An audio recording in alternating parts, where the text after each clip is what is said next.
Wrestling with wrestling's past and present. How old were you? I was -3. JR is trying to contain Jim Ross. Do you see any of the aggro crag? Was any of that left over? No, unfortunately not. No? I'm taking some of that home. God, I hope that storyline ends soon. And 6 to 8 weeks later, they mail you a freaking magnet. Yep. Mongo. Mondo. Mongo Burger. Welcome to Good Burger. Welcome to Good Burger. Can I take your order? Just wait. To further the cheap pop, Mick Foley still owes Tim $10. Just the definition of blue balls and gaga. It's like That should be a t-shirt. Blue balls and gaga. It's still real to me, damn it. I was waiting for him to say his name. And I'm like, Totally forgot to say it. You give this fucking guy 1 week off, and you add 2 words to the intro. And Tim's like, I don't know what to do. I just don't know what to do.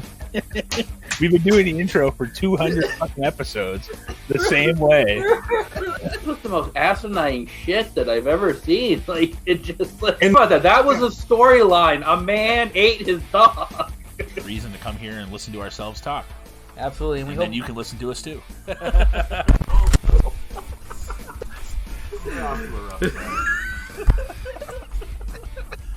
Strap on and balls only on Wrestling Past and Present. This is Gangrel, the Vampire Ward, and you're listening to Wrestling where wrestling's past and present.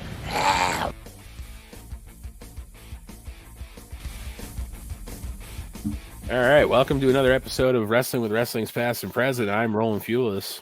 And I'm Mongo. And as you can tell, we're down to 2 again. I think we need to start putting Tim on a milk carton.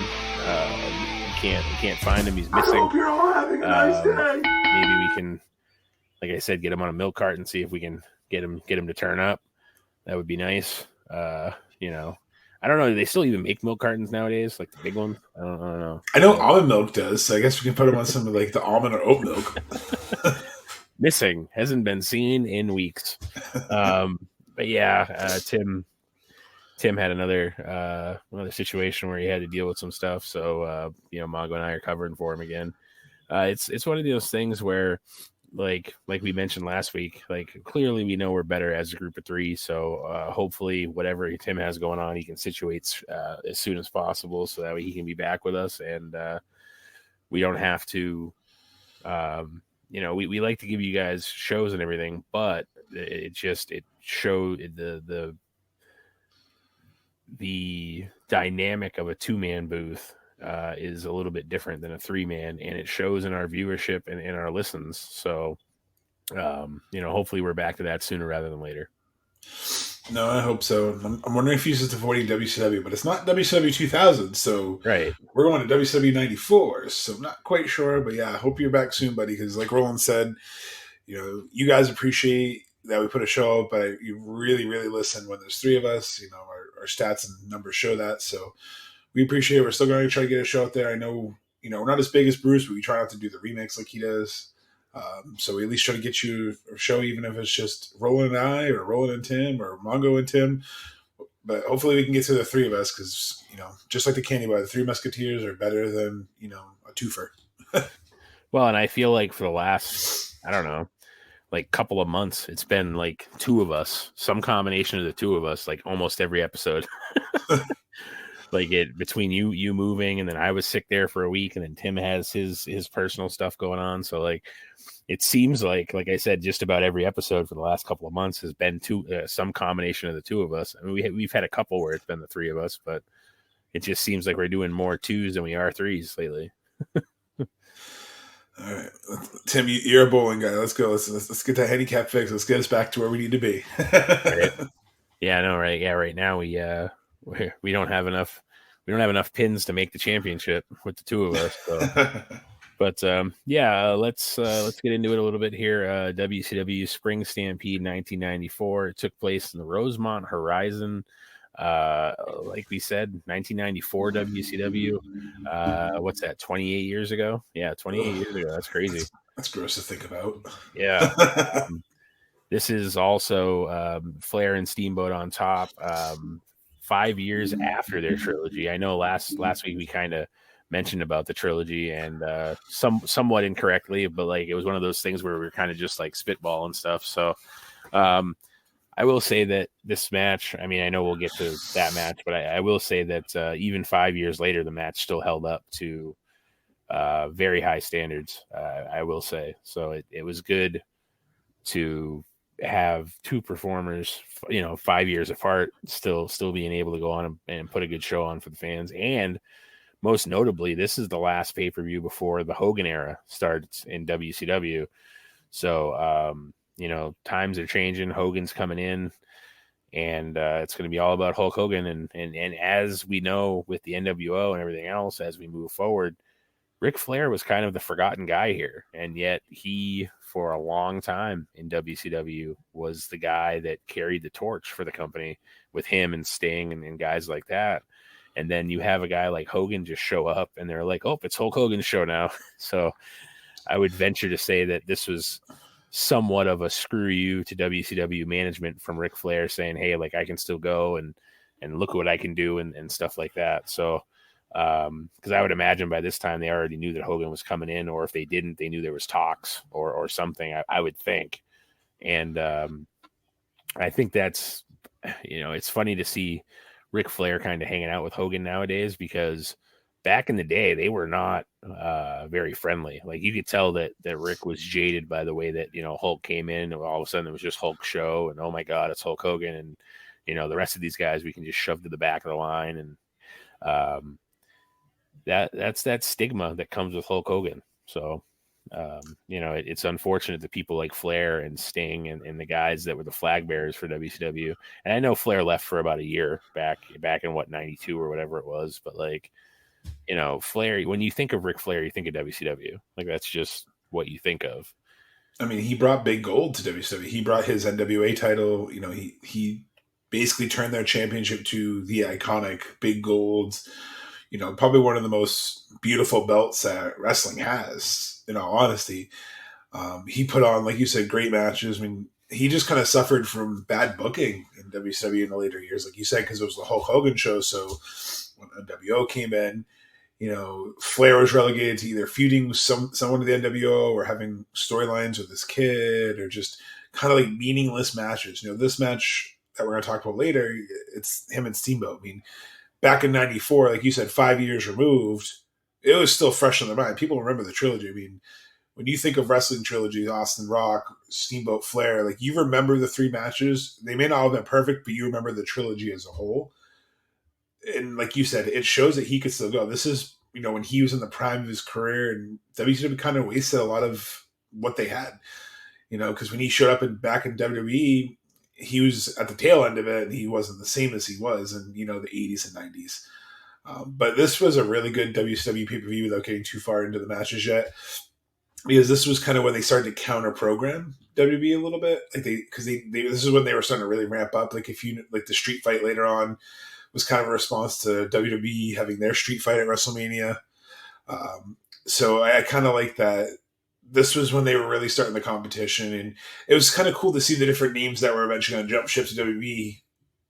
Like you said, the Hogan effect. Hogan comes in, all these guys are like, yeah, we're gone. Because they either didn't have spots for him or budget cuts to pay for Hogan's massive contract and ego.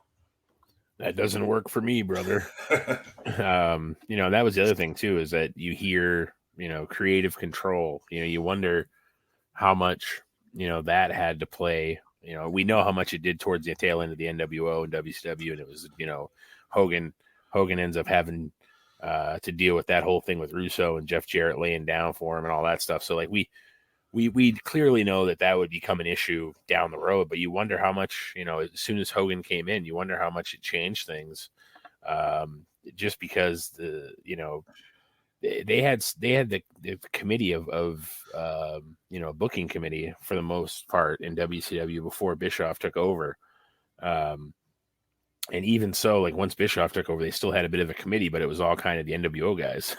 So, you wonder, how much that actually affected the product.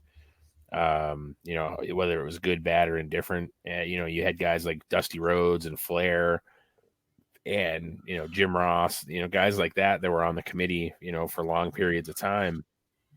And you just, Yeah, it has to be a better setup when you have a committee, because you can bounce things off each other, and it's not, Vince McMahon saying, God damn it, we're going to do it this way. And like, that's it. Like within the committee, they can say, well, what if we do this instead? Or what if we try this? So like they had the right idea. I just think that as soon as Hogan came in, it flipped everything to, they still had a committee, but they also had to pander to that doesn't work for me, brother. And it just made things harder on the booking side of things for WCW.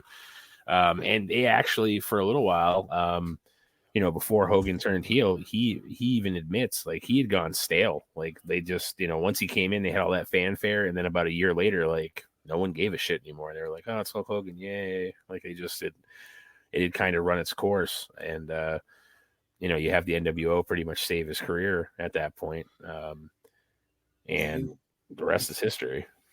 It's kind of like a modern day, Cena, Roman Reigns. It's that Superman booking, when you book someone to be godlike, God mode, unstoppable, whatever you want to call it, it's going to get stale in any promotion. It's not just WWE, but Hogan was always the immortal Hulk Hogan. He was booked to have the same type of match where he got beaten down.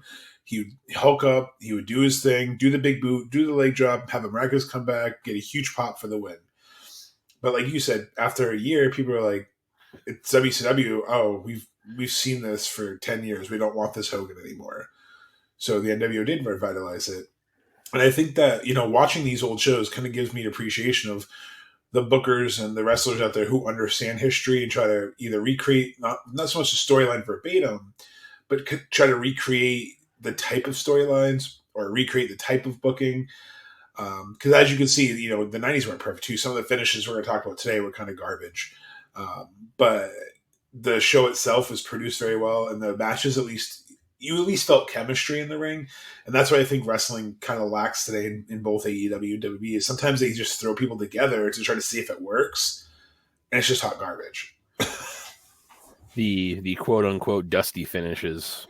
Yes. That was the only negative about the booking committee then, was that whoever was in charge, whether it was Dusty or whoever, you had some hot garbage finishes.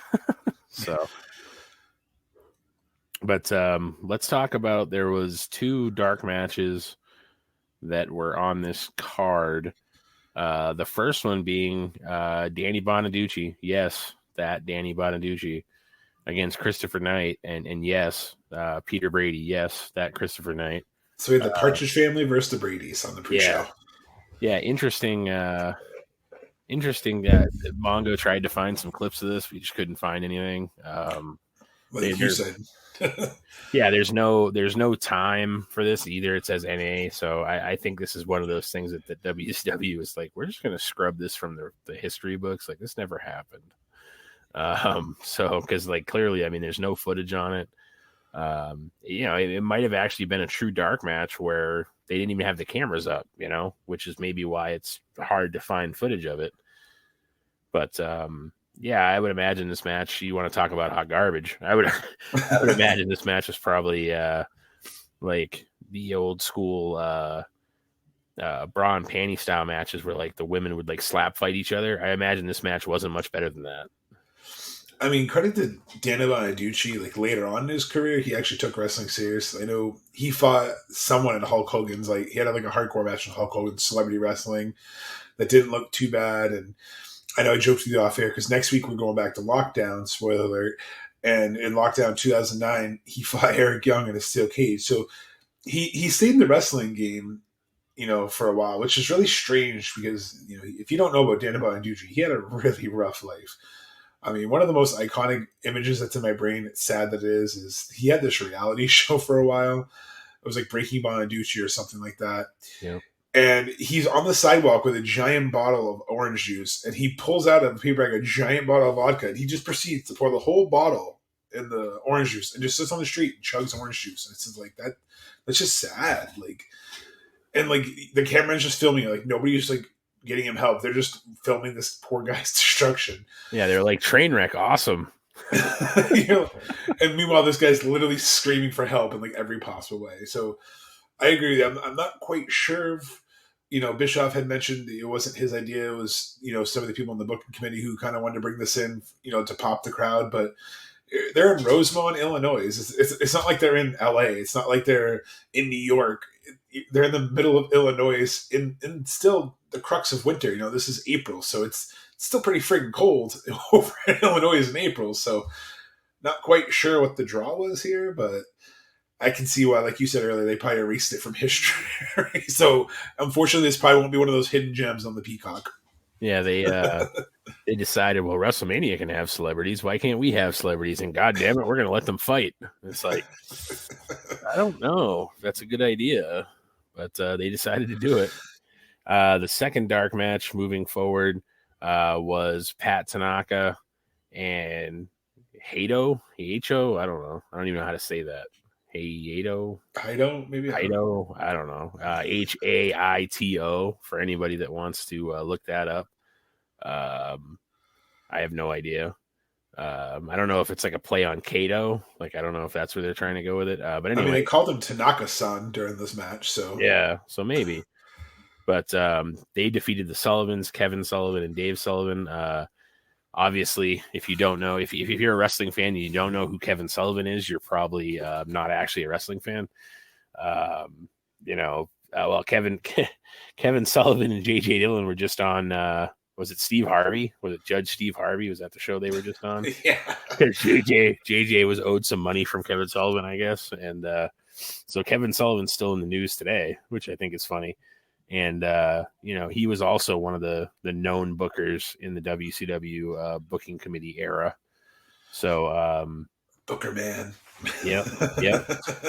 Yeah. The infamous Pillman shoot thing.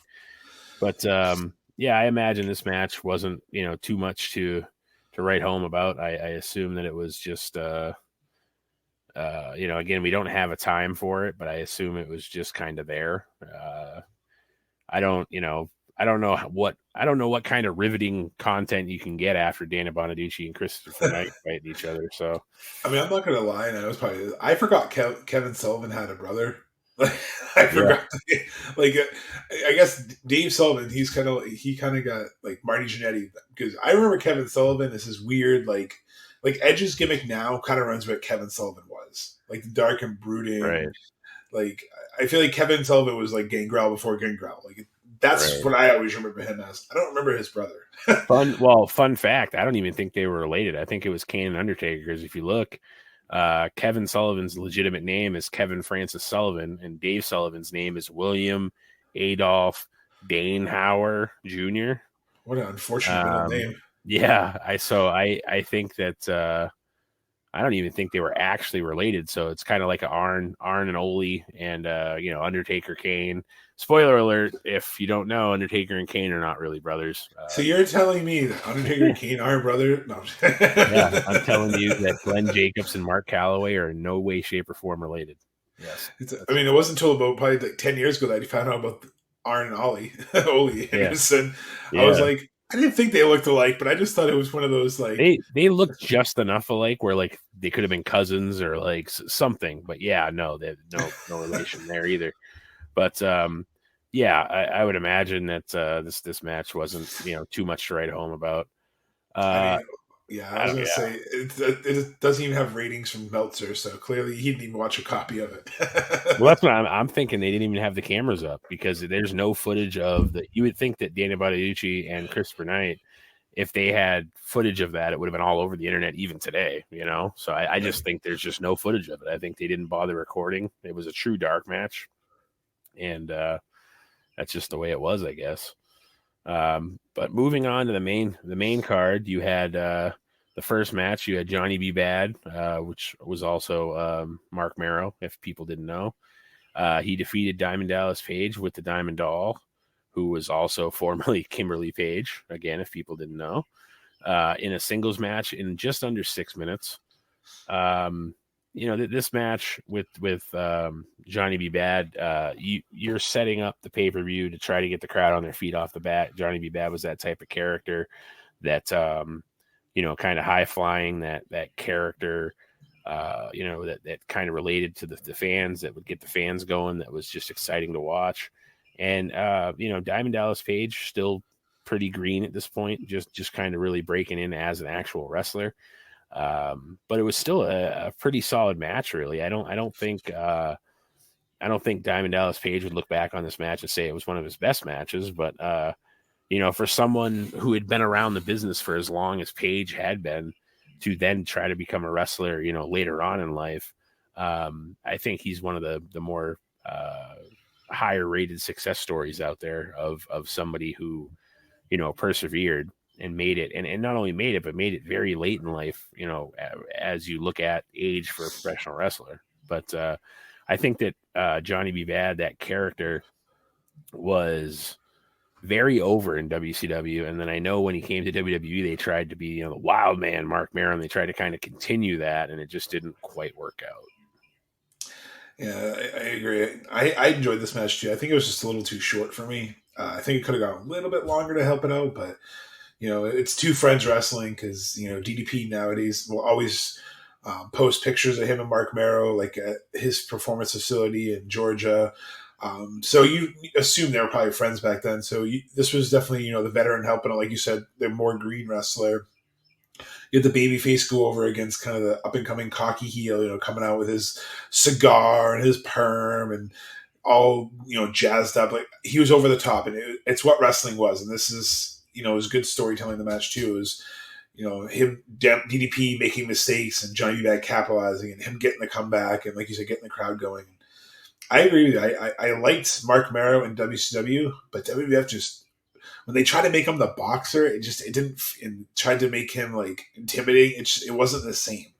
Like, no offense to Mark Merrow, but I'm not going to believe that you're some like amazing boxer, that you're like some amazing UFC champion, especially when you've already shown me, Dan Severn come into the wrestling world a few times, and Ken Shamrock. Like, I've seen legitimate badasses come in, and then you got Mark Merrow, who, great gimmick, but it's not like he's some intimidating force.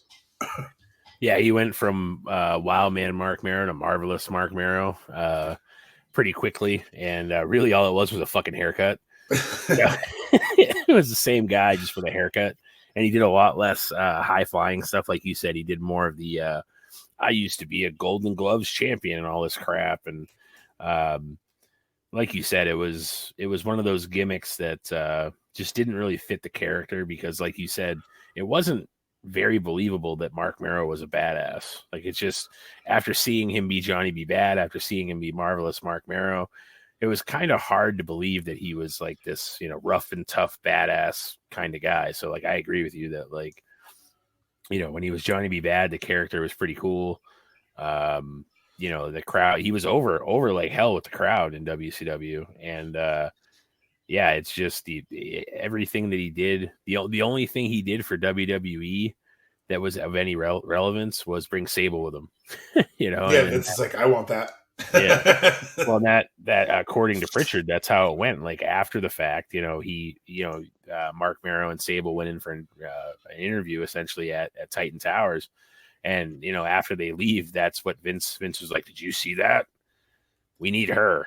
And it's like, it's like, Vince, she's not, and then it turned out to be more trouble than she was worth, to be honest. Like, Vince ended up finding out how that went, and if you don't know, look it up. There's been a lot of back and forth lawsuit stuff between the two parties, and even to this day, when Lesnar shows up at different shows, you don't really hear that Sable's with him. Like, it doesn't. It seems like she's kind of blacklisted by WWE, and she's fine with that. She's like, you know what, I don't need to be there either. But you imagine being Mark Merrow and having your wife taken by Brock Lesnar, and you're supposed to be some badass, but like, you can't, like, you're like, I'm not going to fight Brock Lesnar. I'm not stupid. Like, so like, I think that's funny that's kind of how that went. Like, you look back on it and you're like, oh, Merrow's supposed to be this badass, and now Lesnar, who is a legit badass, has ended up with Mark's former wife. Yeah. And if you ever get a chance, you should look up Brock Lesnar's daughter. Looks just like Brock, and she's also a very talented wrestler. So that would be kind of cool to see, maybe if, like, their, second generation Lesnar comes into the wrestling business one day, maybe faces the Rock's daughter, Simone, who's been training, which, kind of leads me to go back to the gimmicks real quick. I think personally, and I know you probably feel the same way, gimmicks to me only really work when it's their character turned up to 11, like their true self. And I get having some mystique, but you can't always just put like a gimmick on someone if it doesn't fit, because it has to make sense. Like you said, Mark Mero didn't seem like a legit badass. Brock Lesnar did. Brock Lesnar's gimmicks were always kind of the same. It was always just him, like, I'm a badass, I can beat you anyway from Sunday, to then he came back and basically was like his UFC style fighter, to then he came in as I don't give a shit Brock this last run. Which is true, because he embraced the internet hate. Like, all right, you guys want to say I don't give a shit? I don't give a shit. I'll come in and I'll do what I want. Look at my hair. Go ahead, make fun of me. I'll kill you. Right. Like, that's the other thing too, is that, like, I will fully admit that I was one of the first people that was like, oh man, Brock's coming back, great. And then when he came back as this version of him, I'm like, this is fucking awesome. Like, this is like pure gold of watching. And it felt like it was legitimate Brock Lesnar. It felt like it was the actual person, Brock Lesnar. Like, if you saw him on the Pat McAfee show, that's pretty much who Brock is. It was pretty cool. And like you said, when you have the ability to be your character turned up to 11, I mean, that's kind of like how this version of Lesnar was. Like, he was, that farm boy with the weird braid in his hair and the beard, and I don't give a shit. I'll wear a cowboy hat if I want to, and if you don't like it, come over here and tell me, and I'll kick your ass. And that's kind of how it went. And I think that's why entertaining. And I think that's why, like, during this time in WCW, like the 90s, like 94, 95, 96, that's why they were going to start beating WB, because WB back in the day, in the new gen, one of the big reasons I don't like the new gen era, and I know I get a lot of crap for it, but too many gimmicks, too many characters. And I get it, it's a TV show, and I'm not a dumb mark. But the gimmicks didn't make sense. Like, you had a repo man, you had a hockey player, you had a clown. So, like, I know it's for kids, but it's like WCW had, these kind of characters were a little bit more believable. So I tended to lean more towards WCW versus WB in this time frame. And I obviously watched WB because of Razor Ramon and Shawn Michaels, but those characters made more sense. But it was only like, they would have 5 or 6 characters that made sense. And then again, the repo man. Okay, you're not intimidating. You're just going to steal my car because I owe money. Yeah, you would have thought the repo man and IRS would have been a good tag team. Right. But, all right, moving on to the second match on the card. You had Lord Steven Regal with Sir William. Sir William was the former Bill Dundee, in case anybody was wondering who that was. Obviously, Lord Steven Regal is William Regal. Very prevalent right now in AEW, as the Blackpool Combat Club has kind of emerged, and we all know how Wheeler Yuta just recently joined them and how that went, and the type of TV, the riveting type of TV they had for that was very, very well done. But anyways, Lord Steven Regal would fight Brian Pillman for the WCW World Television Championship. Ends up being a 15-minute time limit draw. I liked it. I mean, when Regal got to WWE, and Steven Regal is the whole he's a man, like, it just didn't fit him. This fit him, the cocky British asshole, and he can go with anyone. He's one of the best minds in the business, and it shows today. Brian Pillman, we've said it to death. Brian Pillman was phenomenal in the ring, a great match, so they just worked. I wasn't a fan of the time limit draw, but I kind of understand it, because they kind of wanted to protect both guys, because, Regal's your champion, and he was a damn good champion at the time. They were really pushing Brian Pillman because they knew they had something in him. So I wasn't a fan of the finish, but the match was great. It didn't feel like 15 minutes, 16 minutes. It went by quick, and I enjoyed it because it was very technical. The crowd was very into this match the whole time, too. Yeah, and like you said, the crowd pulling for Pillman. You have Regal as that, dirty blue blood heel that you love to root against. So definitely solid. And like you said, Pillman, for everything that we've mentioned about him, he was one of the best early high flyers that the wrestling industry probably had. Looking back on some of the stuff, because like, yeah, you had guys like Steamboat who would do certain things off the top rope and whatever. And, Savage would do his elbow drop and occasionally do kind of like a double axe handle or whatever. But like this, you have a guy in Pillman who kind of changed the game a little bit, who was doing, certain moves. That's why for a while he was flying Brian, because there was certain things that he was doing that nobody else was doing at the time. And, he was definitely a trendsetter for that style of wrestling.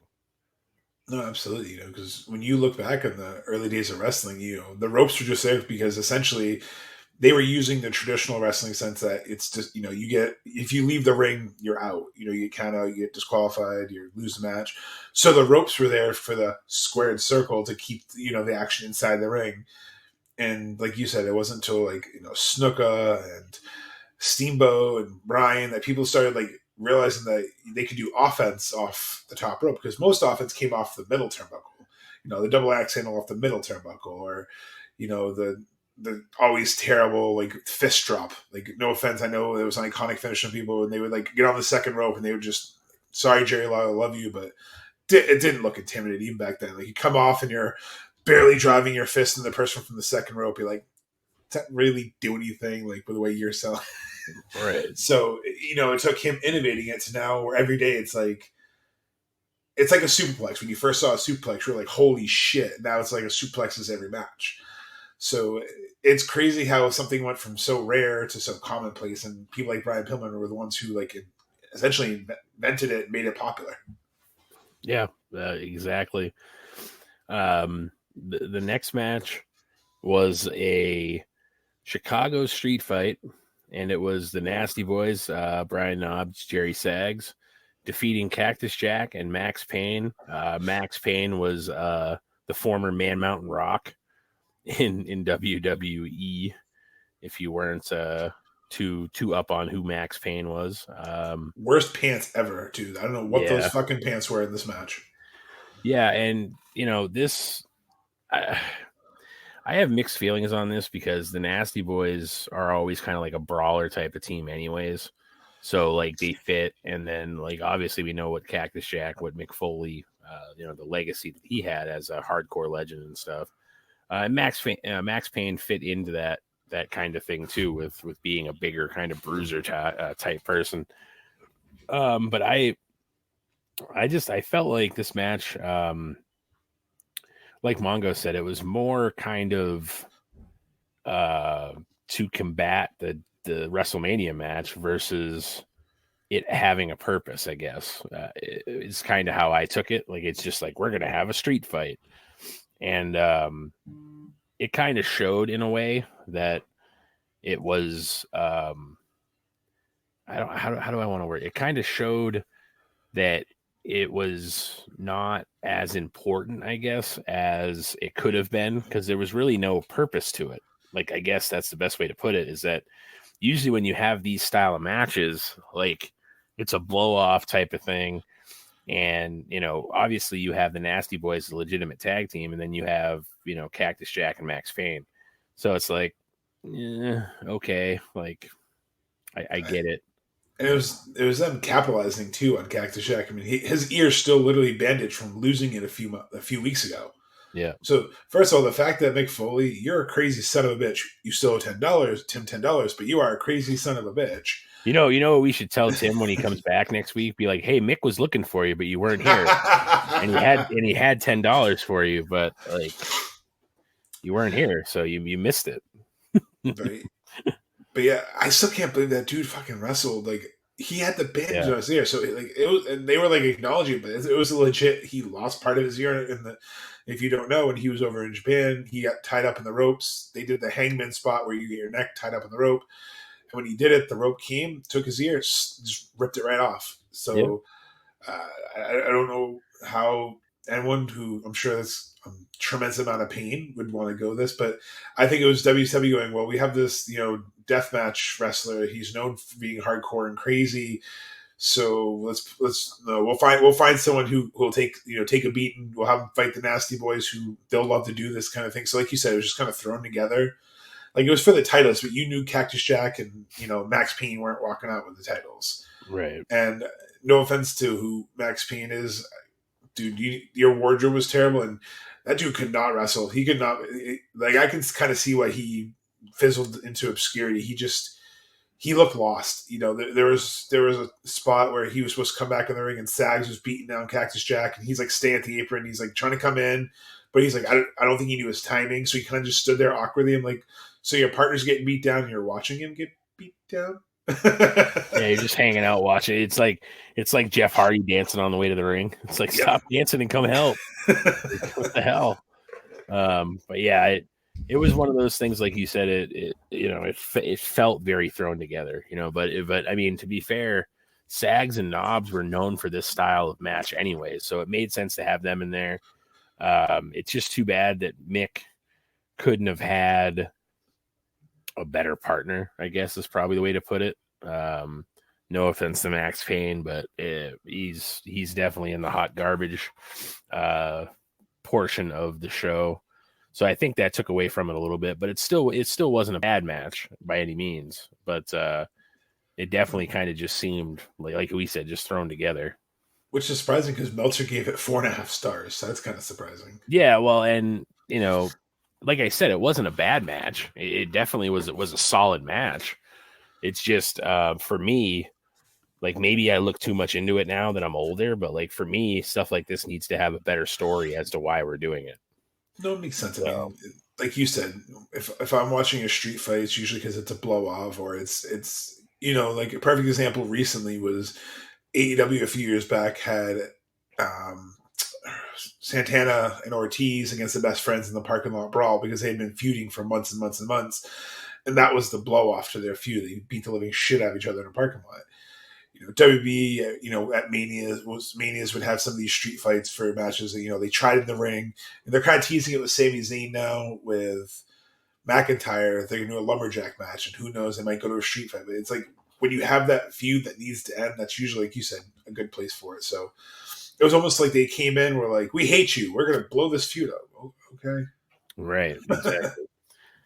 But moving on to the next match, we have Steve Austin with Colonel Robert Parker and his giant hog defeating the Great Muta. And if you don't get the whole giant hog thing, that there is folklore in the locker rooms, wrestling locker rooms past, that say that he was very well endowed and had no problem flaunting it, I guess is the best way to put it. But it's kind of the same thing with Pritchard and Conrad, you know, the whole Batista's dick thing. It's very similar to the folklore of Colonel Robert Parker. So I feel like whenever you have Colonel Robert Parker on something, you have to mention his ginormous unit, just because that's what we've been told over the years. I have personally never seen it, nor do I want to see it. I was going to say, yeah, I'm all set. However, I'll take people's word for it. Yeah. However, apparently he had no problem flaunting his giant unit.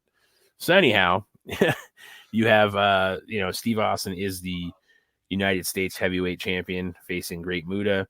Austin ends up winning by disqualification in just over 16 minutes. I feel like for as much as the Johnny B. Bad Page match was a little bit short, I feel like this match was a little bit longer than it needed to be. 16 minutes is a lot. It was longer than the time limit draw, and it was the second longest match on the card. Again, not that it was a bad match, but I feel like they could have shaved a few minutes off of that and maybe given them to Mero and Diamond Dallas Page. Like, that would have been probably a little bit better. Like, hey, how about we do 14 minutes and we let them have an extra couple minutes, you know? Yeah, I agree. It was definitely long. I mean, this isn't the Stone Cold, you know, that we grew to love in the Attitude. This is essentially the Hollywood Blonde version, you know, when they didn't know what to do with him before Bischoff fired him, kind of thing. And against the Great Muta, who we know Tim absolutely loves. So I'm surprised you're missing the show, Tim, because you love the Great Muta. You said he was one of your favorites. Hey, and to be fair, at one point he said he was going to give us a clip, and we never got it. So I wish that we had gotten the clip, just because we could have saw what, you know, we could have heard what his thoughts were on it, you know? I mean, I always like the Great Muta. He's a draw. And I'm guessing that's probably why they gave the time to it. But the finish, just the disqualification finish after that long match, is just very disappointing. Yeah.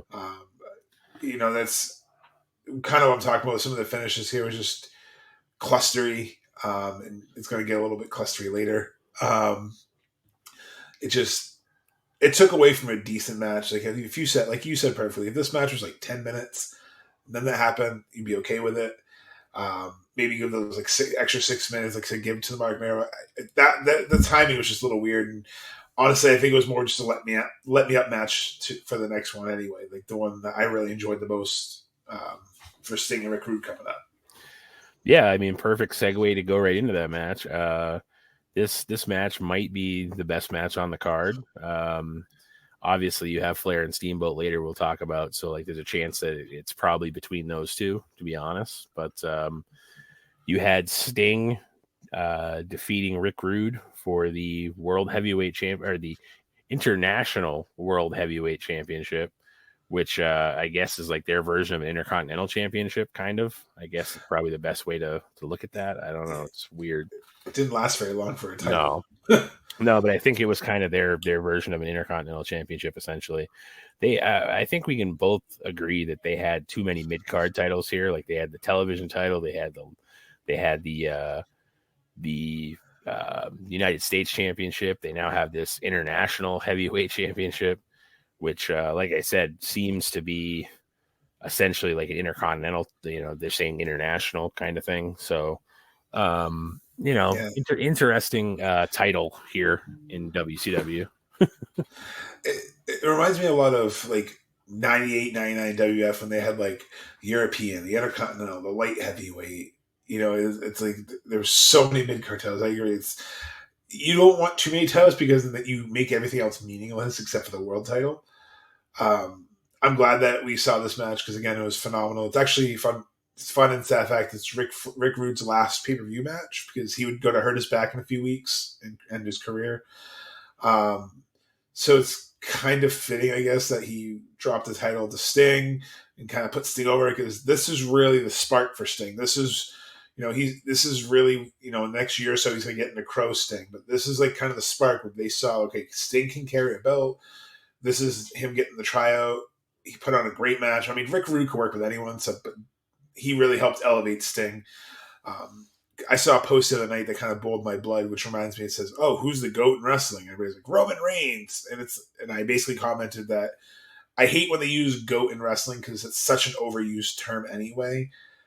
But to me, to even be considered, you have to kind of do what Rick Rude is. You have to be able to take your opponent and elevate them to the next level. You can have the best gimmick in the world, you can have the best character in the world, but if you can't elevate the people you're working with, then it's meaningless. So, Rick Rude, to me, would be in a conversation of one of the best of all time because he could work with anyone. He had the charisma. He had the swagger. He was super talented, and we lost him too young. So this match really showed that you have Sting, who is multi-time Hall of Famer for multiple reasons, one of the most, no pun intended, iconic characters in the business, getting the rub from Rick Rude. And, Rick Rude was obviously very renowned. Everyone loved him. And probably still the best neck breaker in the business. It's Sting. Tony Schiavone sitting somewhere in a bedroom just muttering it's Sting over and over again. Anyways, I think they did really well on time too. Like it was just under 13 minutes, 12 minutes, 50 seconds. I think that's the perfect amount of time for a match like this. And that's why I think the Steve Austin Muta match should have been closer to that time. Because I think as a wrestling fan, once you get over that 15-minute mark, there's a lot of people that lose interest after a while. So like if you can get 10, 12 minutes in a match, I think that's like the perfect time because by then, the fans are still into it. They're not like, okay, this is getting kind of old. Let's see who's coming out next. So like I said, I feel like there was a perfect timing.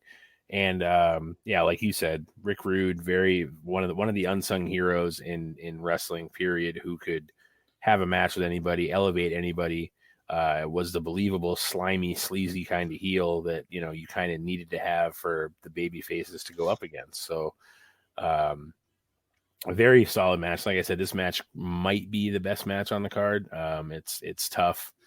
It's tough between the Flair Steamboat. We'll get there in a minute, but if this isn't the best, it's easily the second best match on the whole show. So I agree. The next match is a bunkhouse match. If you don't really know what a bunkhouse match is, good, because I don't really either. I still don't. This is like the third one I've seen in my lifetime. Yeah, and it's a gimmick match that is essentially like a street fight, or like almost like a, I guess you could kind of call it like a bull rope style match. Like I don't know, it's weird. They've had these over the years, and like you just don't really know what a bunkhouse match really consists of. Like I don't know. It's one of those matches that you just kind of like you hear of them and you're like, oh, they had a bunkhouse match, and then everybody's like, well, what is that? And we're like, I don't know. But yeah, anyways, it was a bunkhouse match between Bunkhouse Buck and with Colonel Robert Parker and his giant hog defeating Dustin Rhodes, the would-be Gold Dust, the guy that's still going today. I mean, if you look at this card, he's pretty much, or no, he is the only active wrestler left. I mean, I guess you can say that Sting's still kind of active too, but like Dustin Rhodes seems to be more active than Sting. And then Steve Austin obviously just had a match at WrestleMania, but I wouldn't necessarily call him active. But Dustin Rhodes, this is Steamboat kind of, because I know he does some indie, but that's more of like a Stone Cold. Like he comes in, he'll get like a move or two in and then leave. Yeah, that's surprising. That just shows how long Dustin Rhodes has been going. And it's funny watching Rampage last night.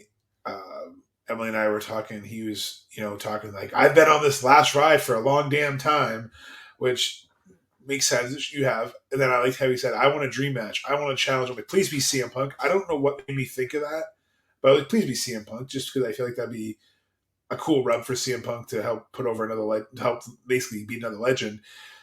And then he's going to challenge CM Punk Wednesday. So I think it's cool. And he talks about how he has 5 decades. And it's crazy to think about that. Like, he's been in the business that long, and first of all, still looked old as hell, no matter what decade he was in. Yeah. But I looked up Bunkhouse while you were talking for you. So basically, the Bunkhouse concept was Jim Crockett putting them in blue jeans and an attire. It was called the Bunkhouse Stampede match. It was a battle royal. So basically, Bunkhouse is just the attire they wear in a hardcore match. Nice. So it's blue jeans and boots, basically. Nice. So still doesn't make sense. We still tried to Google it, but yeah, like I said, it's one of those matches where like you're like, oh, a bunkhouse match, cool. What is it? I don't know. Like that.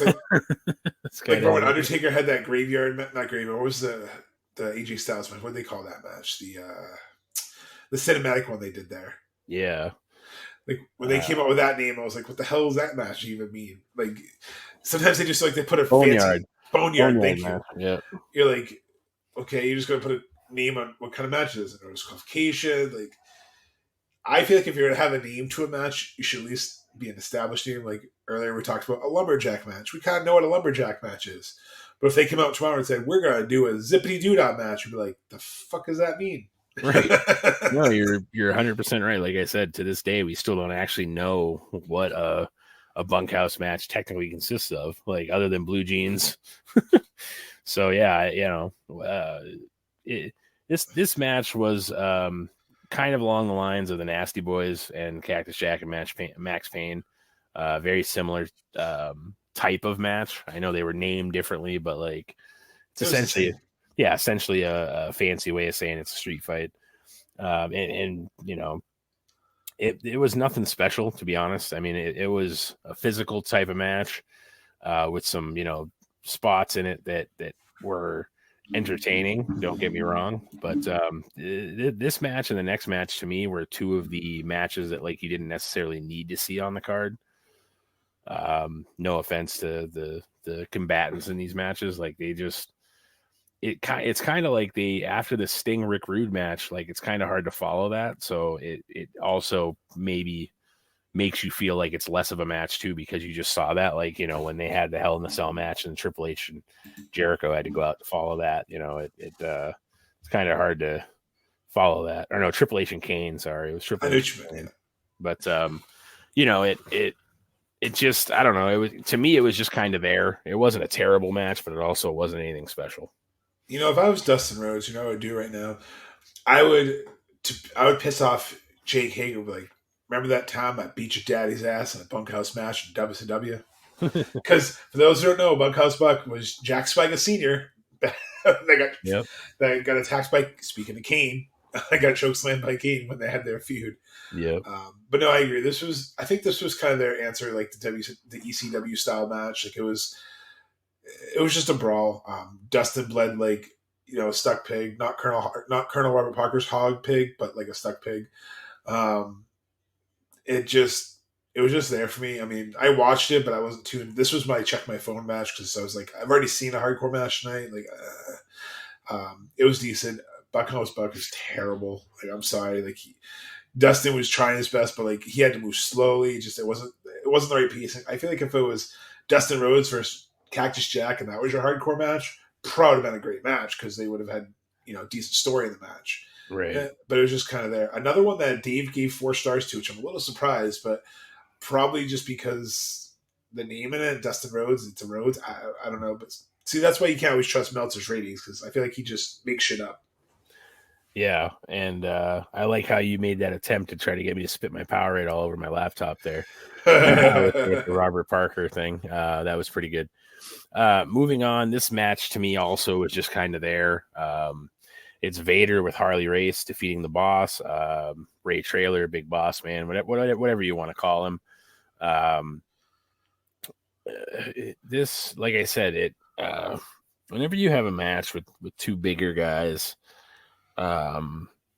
it's hard to have good chemistry. I mean, these guys had pretty good chemistry. I will say that it wasn't like it was a terrible match, but again, it just felt like it was another one of those matches that was just kind of there. Like to me, it was, it was just over 9 minutes. And to be honest, I think, no, I hit the button by accident. Okay. I lost you. I didn't mean to. I had my hand on it because I've been, my allergies are still kind of kicking my ass. So I've been trying not to cough, and I thought I had a sneeze coming on. So I was just quickly doing it, but I didn't end up sneezing. Anyways, no, you're good. I just, like I said, all of a sudden I felt like I had to sneeze. So I just didn't want to sneeze over the thing. So, but yeah, no, it felt like, and to be fair, this is still peak Vader too. Like this is before WWE kind of made Vader irrelevant, I guess. They kind of dumbed Vader down, and I know Vader had some injuries that didn't help his career when he went to WWE, but this is still peak, Big Van Vader style of Vader, that bruising, somewhat high flying, big man. And like I said, Ray Traylor is also one of those guys who's a bigger guy that could do some impressive stuff. Not quite to the level of Vader, but the Big Boss Man was 100% over in WWE. And then when he went to WCW, it was almost like they didn't really know what to do with him. They're like, we're going to call him the Boss. Okay, so we're just going to drop the man from his thing. It's like, just call him Ray Traylor. Like they've done that before too. Like just, but like I said, another one of those matches that I felt like we didn't necessarily need to have, and it was just kind of there. And again, it wasn't, I mean, I've said this a lot for the whole show. It wasn't a bad match because it was actually a decent match.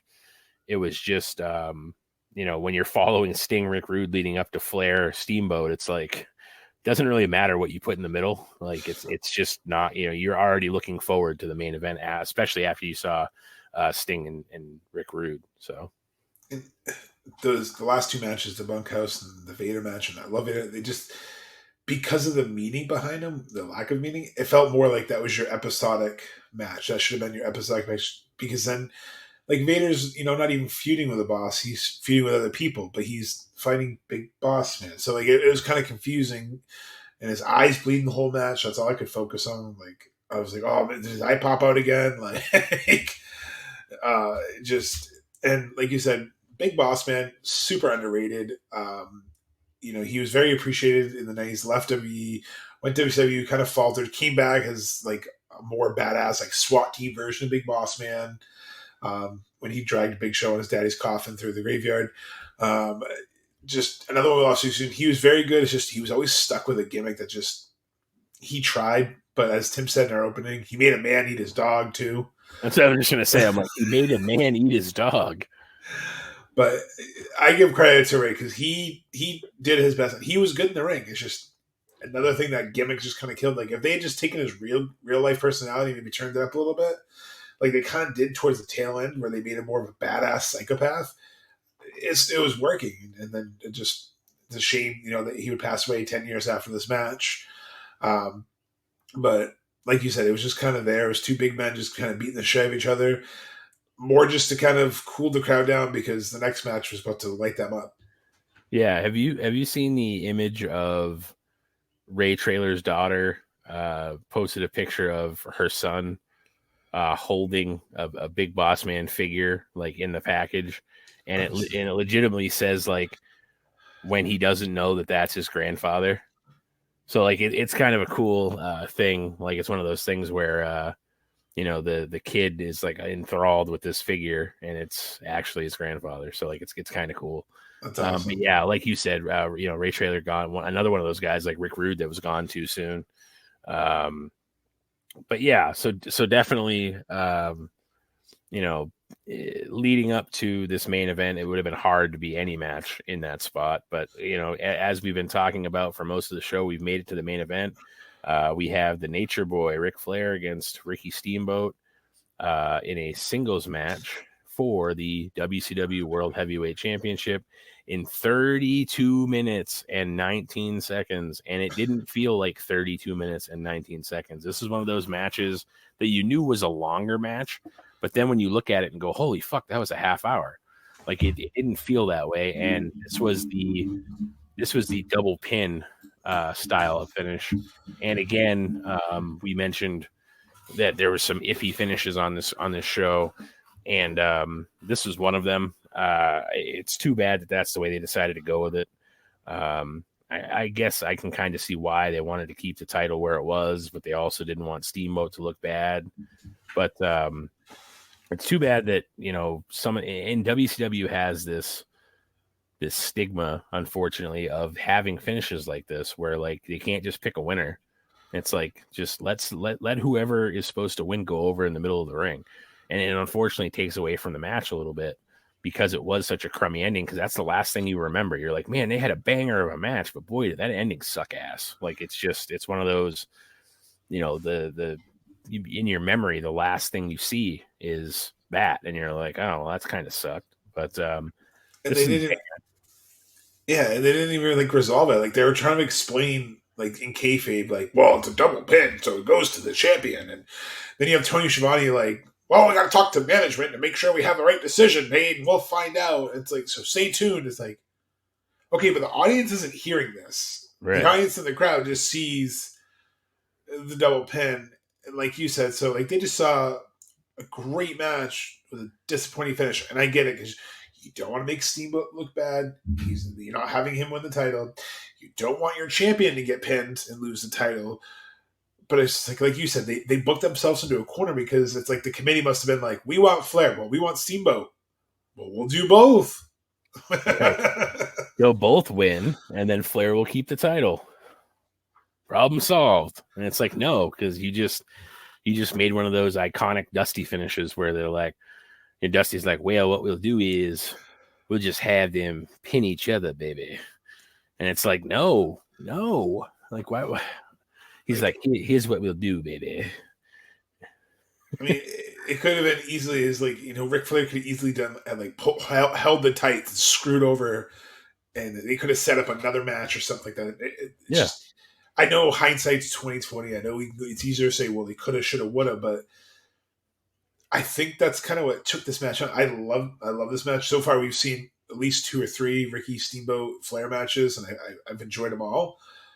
But the finish killed, like you said, the moment, because the lasting impression would have in this match is that clusterfuck of a finish. And like, I couldn't imagine being in the crowd and like, dude, we're seeing Steamboat. We saw Steamboat. That was the finish. Right. Who the fuck? Who the hell's the champion? And then I get it. It's like it's the whole to be continued, and I know it's a trope in wrestling. I know they keep you hooked to watch back, but it's hard when it's like you kind of piss someone off. It's like you can't swerve everyone all the time because eventually it just gets annoying. And you can't do these kind of finishes all the time because it gets annoying. After all, you need clean finishes. If you can't figure out how to book it, then you need not book that match. There could have easily been, you could not triple threat, have another person take the pin. There's ways around it. It's just, that's what bothers me about sometimes watching these older shows. Is like, oh, I forgot how much WCW was horrible. Like you said earlier at the top of the show, with their booking, how they're horrible. Some of their finishes, the DQs, the countouts, the double pins, or the referee always taking the bump, and then Nick Patrick coming down, or someone else coming down, or Little Nate. Like, they got too creative to make the match end in like no contests, but they didn't get creative in having real finishes. So it's like the definition of gaga. Mm-hmm. Well, and that's the other unfortunate thing too, is that like you said, why can't you have Flair hit a low blow and roll them up for a pin, hold the tights, and then that way you can still continue it, but you had a legitimate finish. You know what I mean? Like Ric Flair, it's not like Flair's never hit a low blow on someone. Like, you know what I mean? Like, have the referee not see it, have him hook the tights, have him put his feet on the ropes, whatever. I don't care, but like, have a finish. Like, don't, what are you so goddamn afraid of that you can't have a finish? Like, you can get creative and still make, have a finish and still make the other person not look bad. I mean, there's been plenty of examples in recent history and the past few years of, for like when they had John Cena not loose for a while, and then they started getting creative with his finishes and they were, garbage. Or, like with, Roman, they would do with the triple threats. Or there's ways you can do it. Yep. I mean, Adam Cole's lost twice now to Hangman Page, but he's not buried. He's lost in two creative ways. You have people like Triple H used to lose all the fucking time, but he's still a Hall of Famer. Yeah. So, like, you can do it. It's just, you got to make them believable, because the crowd's not going to turn on someone after one loss if you make the loss, like, look shady, or you make the loss make sense. Now, if it was just he rolled them up after doing no move and pinned him 1, 2, 3 clean in the ring, then you're like, wow, Steamboat sucks. But if you, like you said, if he, dirtiest player in the game, hits a low blow, hooks the tights, okay, well, that's Ric Flair. He's the dirtiest player in the game. He's going to cheat to win. Right. Oh, Eddie Guerrero took his boot off and pretended that he got hit with his boot and got disqualification. Oh, it's Rick. It's Eli. He cheats. You can find ways. Yep. So, I mean, the match itself was fantastic. The finish was garbage. But that's kind of the feeling for a lot of the shows. Good matches with either meh storytelling or questionable finishes. Yeah, and I mean, that being said, I think that this show was one of the better shows we've seen, especially from WCW. Unfortunately, some iffy finishes kind of ruined a little bit of what could have been, a very good show. I think this was, for me, somewhere in the 7 range. I don't think it, I think it could have been a little bit better had you had actual finishes and been a little bit more creative on how you, produce a finish for a match. But I think a 7's a good rating for this show. I would agree with you. I would give it a 7 too. I'd say Sting and Flair are my favorite matches of the night. The Sting match against Rick Rude and Flair versus Steamboat, my favorite matches of the night. And I enjoyed the street fight, like you said, just the storyline behind it. So it's, if you just want to watch a fun street fight, go for it, but don't try to get invested in it because there's no investment. I definitely give it a 7 too. I think it's definitely worth a watch. I mean, just the fact that Steamboat Flair again, just the fact that it's Sting, Rick Rude, and it is WCW history, and it is a shame that we've lost all of the performers on this card or they've retired, but it really is wrestling history. Like this really shows that some of the impacts that some of these lesser known guys or some of these people that look like mid-carders, what they're going to become, and some of the bigger names when they kind of fizzle out. So this was definitely that transition of, 80s big Andre Giant, Hulk Hogan, big time, and WWF gimmicks to more serious wrestling, if that makes sense. So this is a good transition of when I started watching. So this is definitely a good one to go back if you want to watch the same kind of wrestling, because most of you guys who listen, seem like you're in our age range in the mid 30s. So this is definitely, if you remember your elementary school days wrestling, this is one of the ones that you probably missed. Yeah, exactly. Moving forward, looking forward to next week. We're going to TNA Lockdown 06. I know we kind of teased that a little bit. We continue our monthly look back at TNA in 2006. For those of you that don't know, the Lockdown pay-per-view was every match was in a steel cage. And we know that, we know how people like Bischoff and certain people feel about, the 6 sides of steel and having every match in a cage. I thought it was a pretty neat concept. But again, it's, a lot of times these matches don't need to be in a steel cage. So like it's 6 in one, half dozen in the other.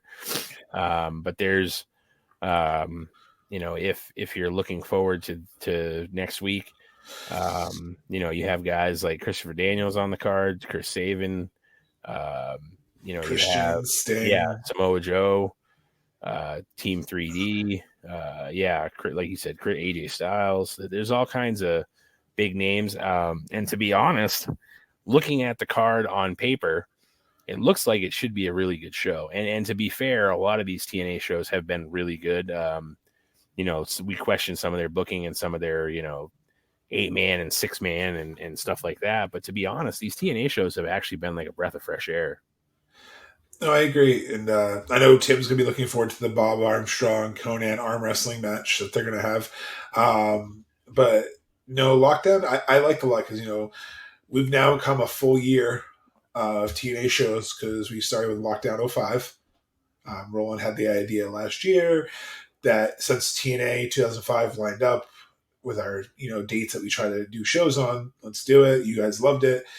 And now we're in 2006. They still line up. So we've now done this will be our 12th TNA episode and it'll be our 125th episode. So it's kind of a cool mashup. And I know it's a little bit later. So then it'll be 2 weeks and there'll be another TNA show and then it gets back on track. So you're going to get a double dose of TNA pretty soon because it's going to be TNA 2 weeks and then TNA again. So I'm kind of excited because I think, knowing the storylines going in, it helps us appreciate the cards more. And like you said, this card looks pretty solid. I mean, you have Christian Cage in there. You have Samoa Joe. You have Sabu. Tim will be happy. It's not Team Canada. It's Team Japan. So he'll be happy about that. Well, and then, not to spoil it, but like Team USA has Sanjay Dutt in it. It's like from Bombay, India.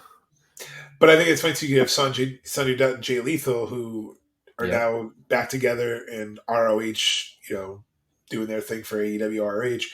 So I think it's kind of cool because a lot of this will kind of translate into modern too. So, which is great because that's the concept of our show. So, Tim, you kind of have to come back because we need to hear your thoughts on this one. Yeah, and everybody needs to have the 3-man booth back. It's a proven fact that we do better with the 3-man, and we need Tim to find his way back. Like I said, maybe we need to put him on a milk carton. Missing for weeks. Let's see if we can get him back on. He claims, and I'm going to put him on the spot. He claims he should be good to go next week. So if we come to next Saturday and he's not good to go, I'm going to make sure I roast him a little bit on that because he claims in the text he sent us that he should be good to go from here on out after this week. So if not, it's going to be one of those things where even when he is back, I'm going to make sure I roast him a little bit because we need him back, and like I said, I get that things get in the way and there's certain personal things that are more important than a podcast. However, when you have personal stuff, sometimes something like this actually helps, so it's one of those things where it's like, come on, Tim, like let's get going. Let's get back on the the 3-man booth and get our show back on track. And, not by any means that our show is falling off the rails or anything. However, it's just, we easily have the best chemistry and the best shows for you guys when it is the 3 of us. So. No, I agree. Make sure if you want, you can harass Tim. You can follow our socials at WWPAP Podcast on all social media. You can tweet hashtag Where's Tim at TKurt on air. That's TKURDT on air. You can even do it to at Roland Fearless or at WWPAP Mongo. So make sure you're following us, interacting with us. A lot of you are interacting on Facebook. We love it. We love the discussion. Only thing we ask, just keep it civil. If you're name calling, I'm deleting your comments. So isn't Roland. Like, we don't need.